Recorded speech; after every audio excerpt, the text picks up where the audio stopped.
Poetry time with doctor Jaya Srivastava में आप सबका स्वागत है। मेरे channel everyone has a chapter, no one reads aloud but I do, because मुझे ऐसा लगता है कि अपनी ज़िंदगी के पन्नों को जब हम सामने पढ़ते हैं तो क्या पता सामने वाला भी उनसे कुछ सीख जाए।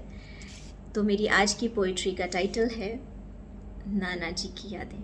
ये पोइट्री मैंने लिखी थी 1 जनवरी 2018 को, जब हमने उनको खो दिया था, और शायद भागलपुर में हम सब भाई बहनों का एक बार मिलना हुआ था। यादों के कुछ छुपे से पन्ने, यादों के कुछ छुपे से पन्ने कभी कुछ यूं खुल जाते हैं, जितना भूलना चाहो वो यादें बहुत रुलाते हैं। नाना नानी का आंगन नैहर कहना प्यारा लगता, बचपन के रिश्तों का बंधन जग में सबसे न्यारा लगता। गर्मी की वो मस्त सी छुट्टियाँ छत पे एक साथ बिस्तर बिछाकर सोना, और नानी के हाथों का गर्मा गर्म खाना खाना, नाना जी के साथ मस्तियों का वो ताना बाना।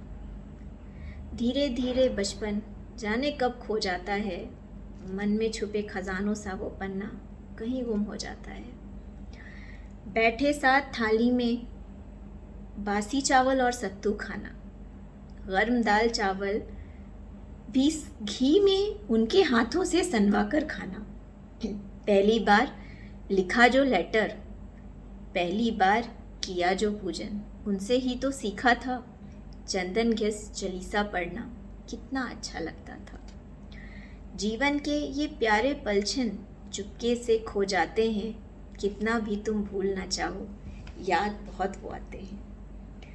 बड़े हुए तो ये जाना जीवन एक पहेली है, बड़े हुए तो ये जाना जीवन एक पहेली है। कितना भी जी लो इसको, बस यादें ही बस एक सहेली हैं, यादें ही बस एक अपनी सहेली है। विष्णु जी हैं मेरे, शिव जी सबसे बड़े, भगवान कृष्णा से कुछ मत कहना, ये कहकर उनसे जाने कितनी बार हम लड़ पड़े। नारी शक्तिकरण का उनको ही पाठ पढ़ाना, हमारे घर आओगे कब, ये कहकर उनसे हर बार लड़ जाना। उनके आने पर अपनी नई किताबें उनके संग लाकर पढ़ना, और अपनी कविताओं की डायरी उनके सामने बैठकर लिखना। कितना कुछ सीखा था उनसे, कभी भूल ना पाऊंगी। शायद उन्हीं कहानियों को अपने नाती नतनियों को सुनाऊंगी जब मैं नानी बन जाऊंगी। मेरी शादी के बाद भी उनका फ़ोन हर त्योहार पर सबसे पहले आना, और मेरी प्यारी बिटिया को भी उसके जन्म से लेकर उनके जाने तक अपना भरपूर आशीर्वाद दे जाना। कहाँ भूल पाऊंगी ये सब, कितना प्यार वो करते थे।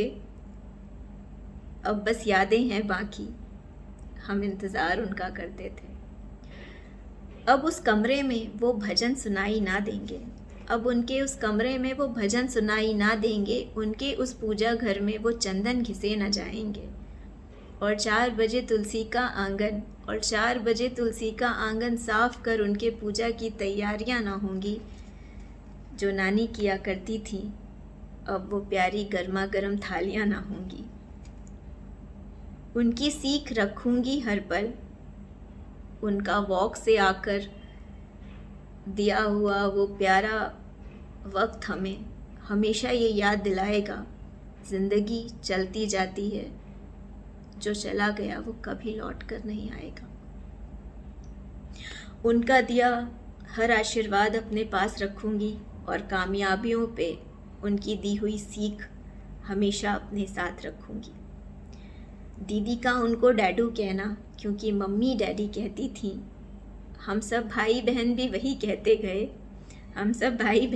कहते गए, और आपस में हर पल ये कहकर लड़ते गए, आप हमें ज़्यादा प्यार नहीं करते, और वो हमें हंसकर बस मुस्कुरा कर टालते गए।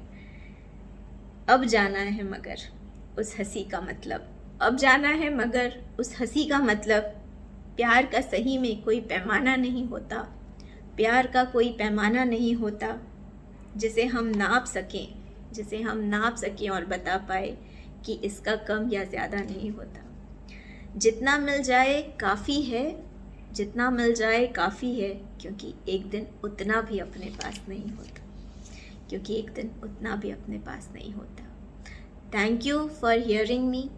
नानी का ये आंगन शायद हर उस जनरेशन के लिए हमेशा था, हमेशा है और हमेशा रहेगा, क्योंकि चाहे कितनी भी बदलाव आ जाए इस दुनिया में, मगर नाना नानी सा प्यार कभी दोबारा नहीं होता।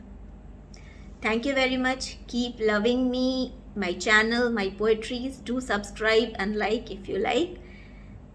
फिर मिलेंगे नई पोएट्री के साथ, तब तक अपना ख्याल रखिए। Thank you very much.